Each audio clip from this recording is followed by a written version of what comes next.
ভয়ঙ্কর ঘটনার শিকার হলো একটি নগরীর প্রাণকেন্দ্র। একটি ব্যস্ত সড়কের পাশে অবস্থিত ব্যাংক ভবন হঠাৎ ধসে পড়লে চারপাশে সৃষ্টি হয় জনমানবহীনতা ও আতঙ্কের বন্যা।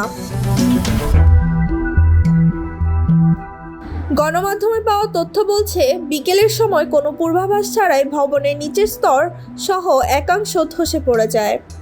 ঘটনাস্থলে থাকা প্রত্যক্ষদর্শীরা জানান, এক মুহূর্তে কাঠামো গর্জন করার মতো শব্দ দিয়ে ধসে পড়ল। কাঁচ, শিশি, ধুলি আর ধ্বংসাবশেষ ছড়িয়ে পড়ল চারিদিক। তড়িঘড়ি উদ্ধার বাহিনী, দমকল ও স্থানীয় পুলিশ ঘটনাস্থল পৌঁছে ঘিরে ফেলে এলাকা। জনসাধারণকে দ্রুত সরিয়ে নেওয়া হয় এবং আশেপাশের দোকান ও যানবাহন নিরাপদ দূরত্বে পাঠানো হয়। কিছু প্রতিবেদনে বলা হচ্ছে, ভবনের নিচের ভিত্তিতে কোনো গর্ত বা নিস্তেজ প্রকল্প ছিল, যার ফলে মাটি ধ্বংসাত্মকভাবে অস্থির হয়ে ওঠে।